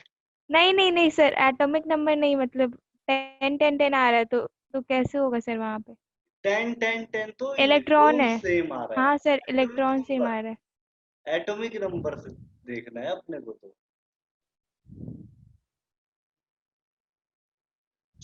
इलेक्ट्रॉन सेम आया मतलब सिग्मा सेम है, लेकिन Z तो चेंज हो रहा है।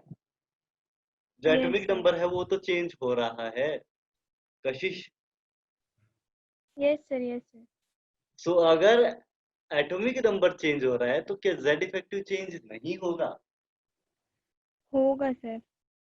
और Z इफेक्टिव अगर चेंज होगा तो एल्यूमिनियम के लिए कुछ वैल्यू आएगी, वो कम आएगी या ज्यादा आएगी मैग्नीशियम से? सर कम। अरे वाह शाबाश। Z वैल्यू एल्यूमिनियम के लिए कितनी कशिश? और सर 13 मैग्नीशियम के लिए कितनी? 12। Z इफेक्टिव वैल्यू कंपैरिजन करो दोनों का। Z इफेक्टिव डायरेक्टली डिपेंड करता है, अगर Z बढ़ता है तो Z इफेक्टिव भी बढ़ेगा। सर एल्युमिनियम को ज्यादा आएगा। तो फिर कम बता रहे थे अभी तो आप। सो यहाँ पर एल्यूमिनियम में ज्यादा Z इफेक्टिव है, मतलब न्यूक्लियस ज्यादा स्ट्रॉन्गली अट्रैक्ट कर रहा है ना? हम्म। तो ज्यादा स्ट्रॉन्गली अट्रैक्ट करेगा तो क्या करेगा, इलेक्ट्रॉन्स को अपने पास बुला लेगा। Yes sir.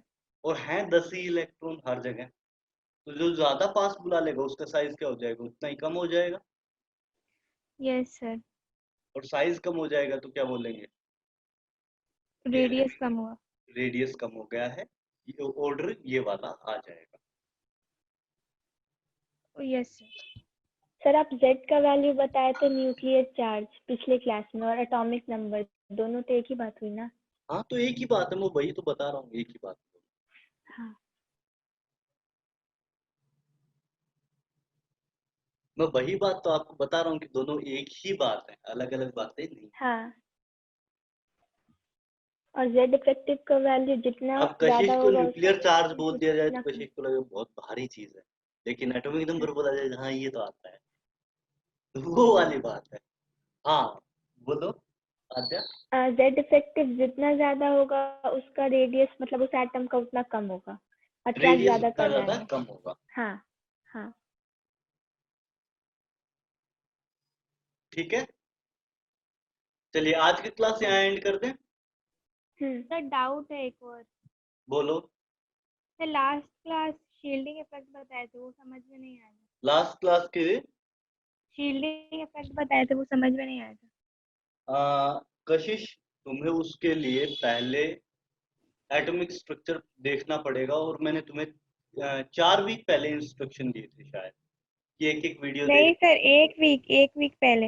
एक वीक नहीं हुआ है कशिश, टाइम निकल चुका है, 2 वीक तो कम से कम हो चुके हैं। तुम्हें एक एक वीडियो देखने को कहा था, तुमने अब तक एक भी देख के कुछ भी मेरे पास नहीं दिया है। अरे सर डाउट हुआ, मोल कॉन्सेप्ट वाला देखे अभी। तो कितना देखा अब तक? 4। 4 इतने दिन में? वही बात है सर ना, शाम में हम क्लास अपनी रहता तरफ है। से एफर्ट डालते नहीं और शाम एक्सपेक्ट करते हैं कि हमें सब कुछ आ जाए, तो ऐसा पॉसिबल नहीं हो पाएगा अगर एफर्ट नहीं डालेंगे तो।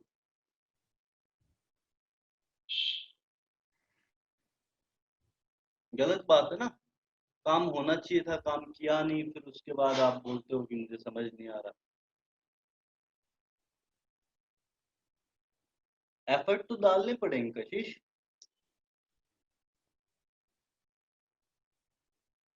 आप एक बात बताओ, कोई भी ऐसा हुआ है कि आईआईटी या नीट में तुक्के मार के निकल गया हो?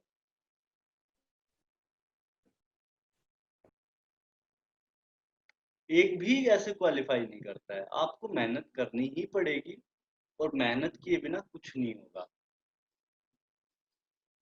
हाँ, अगर आप ना करो तो मैं कुछ कर नहीं सकता, लेकिन अगर आप करते हो तो आपका फायदा रहेगा। मैंने आपको गाइड किया था, आप कर नहीं रहे हो, वो आपका मिस्टेक है। ऐसे ही अमन को भी गाइड किया था, इसका भी कुछ नहीं आया रिस्पॉन्स, इसका भी 0 है।